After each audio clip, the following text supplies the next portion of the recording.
video that I have been promising to put out for the last few weeks on my Instagram. So let's talk about zines really quickly before we dive into construction. There are 1,000,001 tutorials out there on how to create a one-page zine. They're everywhere. They're accessible, they're easy, they're all awesome.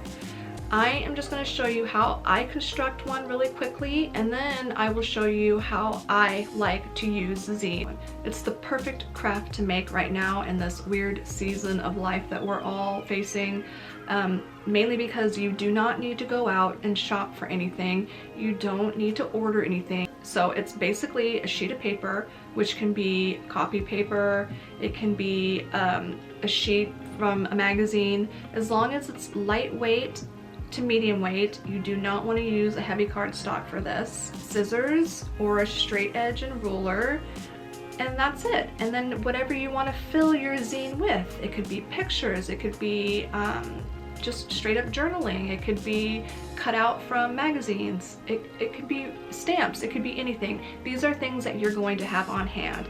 I really am an advocate for using what you have, be more mindful of what we purchase, and I really don't think that you need to go out and spend a bunch of money on supplies that you already have. The reasons why I like this way of documenting is because there's not a lot of events going on. There's no birthday parties, there's no like crazy family things going on. So there's not a lot to document in the way of like a traditional project life. I'm actually working with a 6x8 and I just don't have too much to fill. We're at home all day. I'm seeing a lot of like little detailed shots that I've been taking of food, from where I'm standing at the moment, the coffee that I'm drinking, moments that I'm appreciating. Again, we're going through this really hard time. I don't want to forget those little moments that are in between the bad. So I find that these little zines are a perfect way to capture those little details. So let's get out those pantry staples and make something.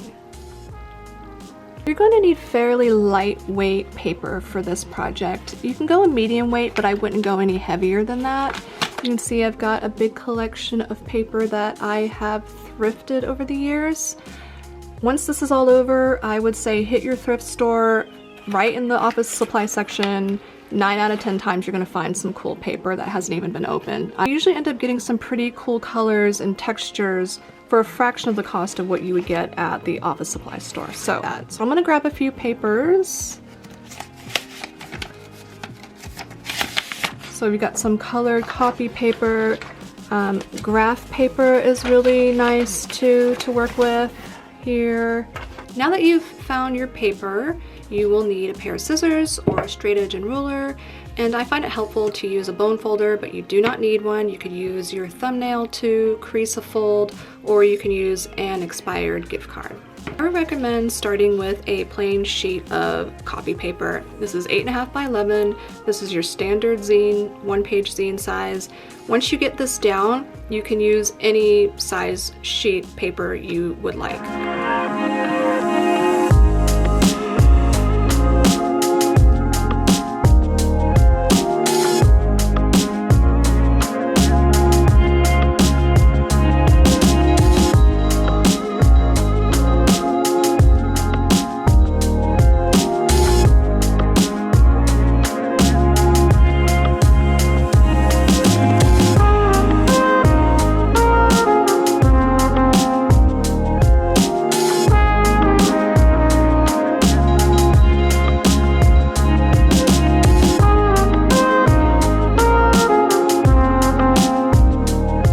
Method that I like to do and I'm choosing to show you.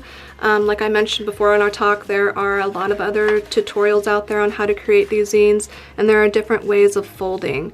Try those other ways to see if that would work for you this way, because I find that my zine will fold more accurately, and again I will show you that once we get going here.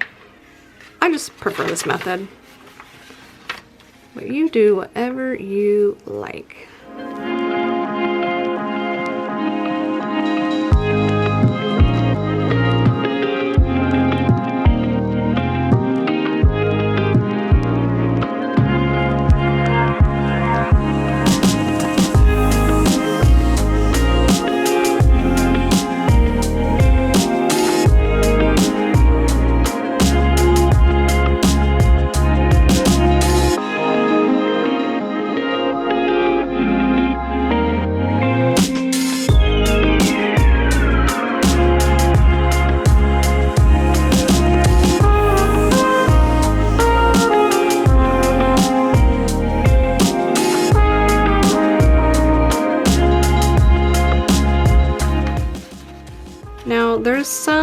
debate, no, I shouldn't say debate. I just see these getting folded all different kinds of ways. I don't know exactly what the true right way is, but this is the way that I like to fold it. So I've got my little valleys here. I'm gonna grab those. This is actually gonna be my front cover. So I'm gonna fold this, I'm gonna hold it down, and from the spine, I'm going to fold in. Meanwhile, I'm trying to like kind of push everything straight together, and then I'm gonna fold down. Once you have your zine folded, I like to just go over it again with my bone folder and get it nice and crisp. And there is your little zine waiting to be filled with treasures. So I definitely would recommend making a few of these just so that you kind of have an idea and a feel for them. Now that you have all these zines, what do you do with the inside of them? Lots of possibilities. So I had this little HP sprocket printer I bought for travel documenting a few years ago, and I do like it for the most part. The pictures aren't super great quality, but that's okay. It's not, this little zine project isn't like so precious to me. What I'm gonna do is I'm gonna go and edit a photograph. Actually, this one from yesterday, maybe some chicken nuggies that I made. Oh, I like this picture of Yahtzee. So this is what we did in a day Lego. And I already edited that and edited that. Okay, so I'm gonna import those. I do use the VSCO app to edit my photographs. What I found with this printer is that I need to bump up the exposure a bit. Contrast I've bumped down a little bit because I like that hazy look. Let's see here. Oh, right here. The shadow, this one doesn't have, the shadows aren't too bad on this one, but I do have to bump them up a little bit because if there's too much contrast, too much shadow, this doesn't come out as well.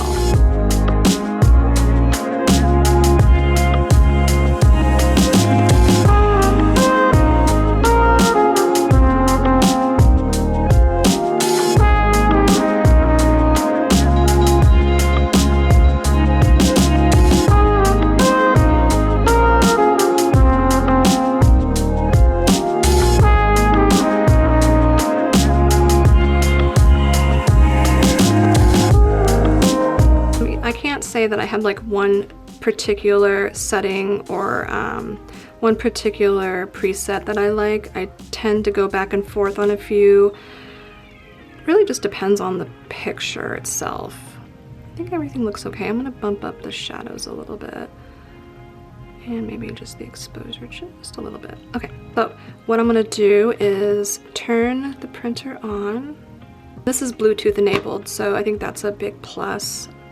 And I can see that it's connected, but the battery is almost dead. That is one complaint I have with this, is that the battery does die pretty quickly.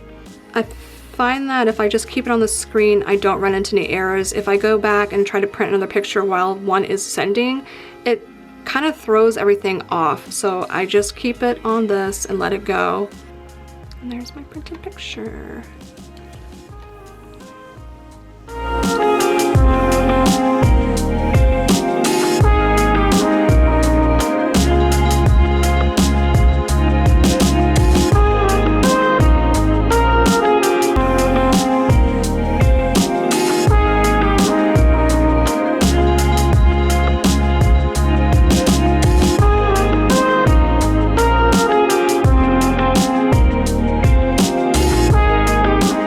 Here's my pictures from the day.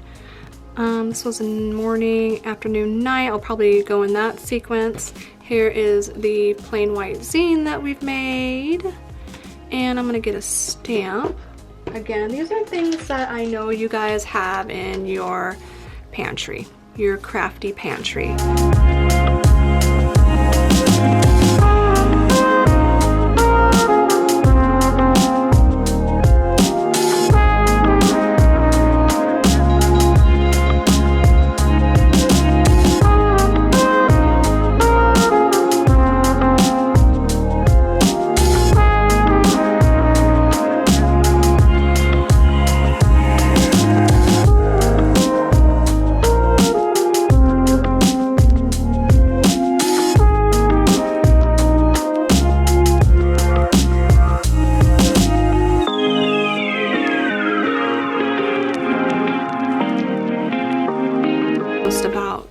these little pictures is that it's the perfect size, it's peel and stick, and that I do not have to spend a fortune on ink cartridges.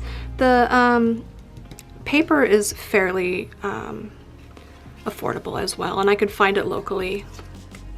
If I can find things locally rather than having to order them, all the better. But as of now, I'm not really trying to go out. I've had a lot of this paper on hand because I hit the thrift jackpot and found a bunch of it still in the packaging. I think it was salvaged from Target. Target does donate a lot to our local Goodwill, so I find a lot of salvaged items from there, and there were a few boxes that were just crushed, and yeah, I got them for 99 cents, so that was a big score. Anyway, it went like this way. I love this picture of us playing Yahtzee.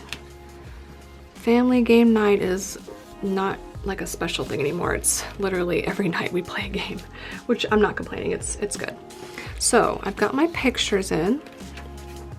This is where you can go in and add more stamps. I think I'm gonna keep it simple and just add some journaling. I like stamps that are like these two here, start here, the end. So, and then I also have this morning, afternoon, evening. I might use this one since this kind of goes along with morning, afternoon, evening here. So I'm keeping it simple with a black ink pad and one stamp set. I think the least amount of items I have here to work with, the better.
Simple little zine, a few little details from this particular day, got my photos and some journaling, and I feel pretty good about that.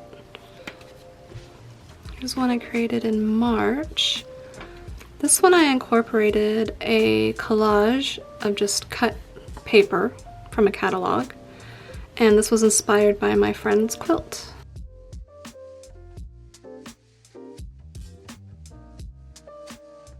One thing on my list of things to do is to catch up on my project life from last year. I have a lot of pictures put in, but you know, like a lot of notes and journaling that I need to get to. But honestly, I don't want to sit here and go through pictures and try to print a bunch of stuff that I just don't want to do that. So I think what I'm going to do is same technique with the zine, except I'm going to have it fit into the pocket like this one here. I printed up some of the photos from the little printer, added some journaling, and I'm going to slip it right in here like that. I attached a little tab and it fits perfectly. Notice that if you take your zine that you made with the 8.5 by 11 piece of paper and you set it into a pocket, that it would not fit. It will be bigger. So before you go and decorate your zine, what you want to do is just snip off a little part of that so that it measures 4 inches, and that will fit nicely into your pocket. You don't need to cut anything this way. Just snip off a little bit here and you're good to go. I've also made them digitally. This was one that was in my shop last year.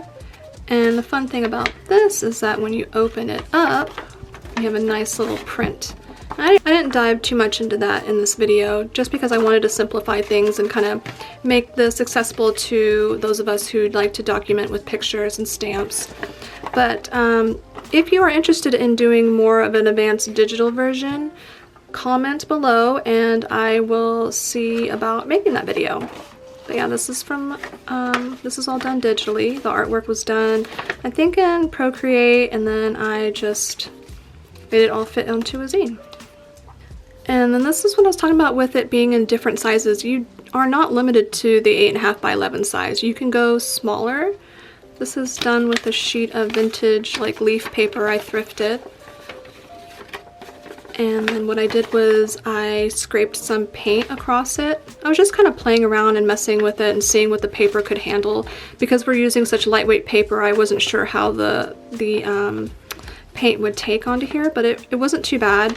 And then after I cut it and folded it, I did a little currently and did a little bit of journaling about current things. So that's like a little baby. What I did while I was in Portland, it's just cut out from a magazine. I didn't get to finish it, but it was my son and I had done one together, and this is his. He did a little comic, which is super cute. This is an excellent craft to do with your kids. I highly recommend it.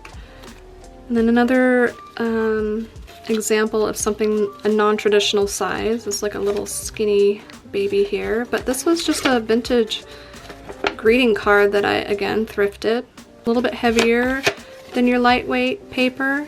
I wouldn't go any heavier than this. I cut it and I fold it. I don't know what I'm going to do with this yet, but it's so pretty. I just wanted to give you an example of the size. And then again, a smaller size. This just has some drawings in it. And then here's a little bit, I'll show you a couple of examples of a bigger size. So this size is actually kind of fun. I'm going to work with this next. Not in this video, but personally I want to try something with this. This is a legal size sheet of paper. Let's see here. So this is pretty fun if you don't want to work in something so small, and if you have legal size paper on hand, it's perfect.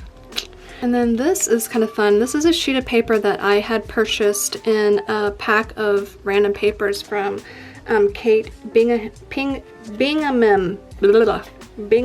Burt, who is an excellent zine maker herself. Yeah, it's like a really cool sheet of paper that has all her little drawings in it. I'm pretty sure this is risograph printed? Rizzoed? Yes? No? Maybe so? Most likely it is. But yeah, I used this big sheet of paper. I cut it and folded it into a zine. I'm not sure what I'm going to do with it yet, but I thought, again, I just wanted to show you that you're not limited to size on these.